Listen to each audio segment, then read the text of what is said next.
Today's episode of In the Know is focused on an exciting update to QuickBooks Online Payroll, which is self-service payroll corrections.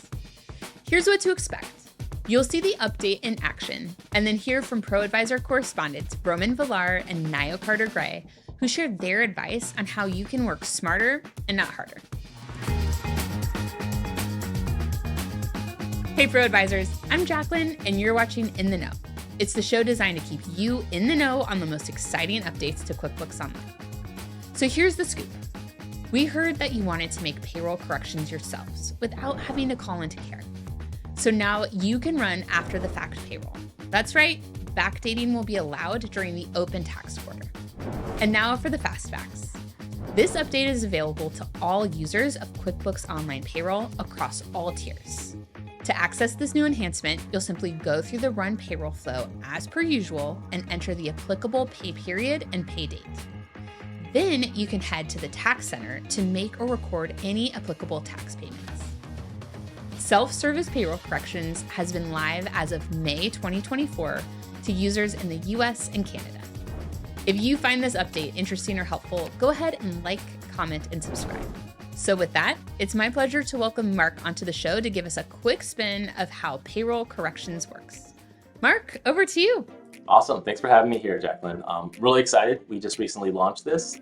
All right, so our example is Mia Ham, and you're looking at this, and Mia contacts you and says, "Hey, I know you paid me on the 24th, but I don't see my pay stub." And you realize, like, oh yes, I forgot I did pay Mia, but I forgot to actually record that payroll. And you recognize that you have to get that in because obviously every payroll matters to the tax filings and to the W-2s for Mia Ham. So you want to get that entered in so that your books are accurate. And so the check is for 524. So you'll go like I talked about, you're on your overview page, you go to Run Payroll. Mia Ham is on this pay schedule here. As you see, it's set up for the next payroll, but you have to record this in the past. You go in to her pay period, that week that she worked, and you're gonna select the date that you had paid her.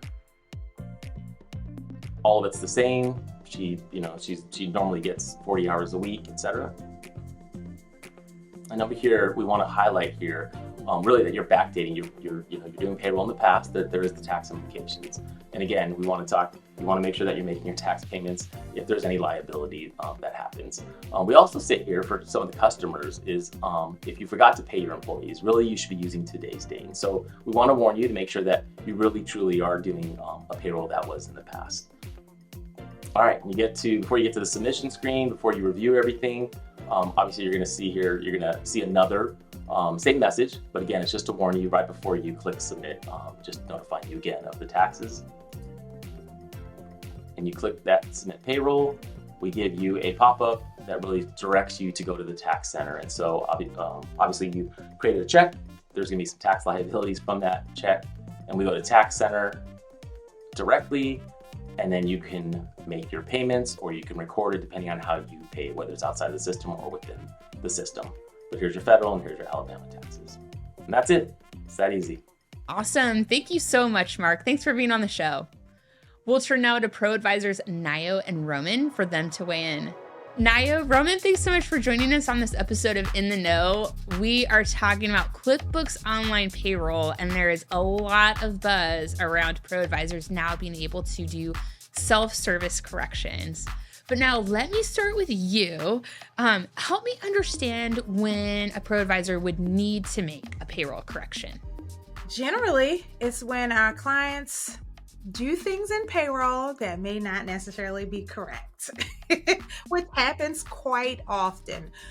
It could be anything from an S Corp person owner who's on payroll and oops, we forgot to add that good old health insurance that the business is paying for. Or I just had a case last week where a client decided to give one of their employees a check and called it a bonus check, but forgot to run it through payroll. So now we have to manually go back and add these items. And as you can imagine, I'm excited now that we don't have to get support involved, because these are things we can now fix ourselves within the platform. Let's give QuickBooks a round of applause for listening to us ProAdvisors when we said we needed self-serve fixing. All right. And Roman, I think you had another example of as well with W-2 employees that are hourly. Yeah, we've seen it a lot more, and I've seen it in the accounting firm advisor space as well, is that more and more employees are on W-2 but paid hourly. And so the ability to make changes to that after the fact, because you're so reliant upon individuals getting their time in, making sure time is recorded properly, there's often breakdowns in that. And so we want to make sure that as advisors for our clients, and both internally, if we're running payroll like that, we have a little bit easier way to create those changes if we need to make them and backdate them into previous periods. And so that's one thing that we've seen occur more often than not. Makes sense. Okay, so Nayo, you said this is a request that ProAdvisors have been asking for a long time. So why are self-service payroll corrections such a big deal? Why is this such a time saver? It's a time saver because sending an email into support or calling and asking for these corrections can sometimes take hours or even days or weeks with, waiting for a response. And our clients like, hey, is this fixed yet?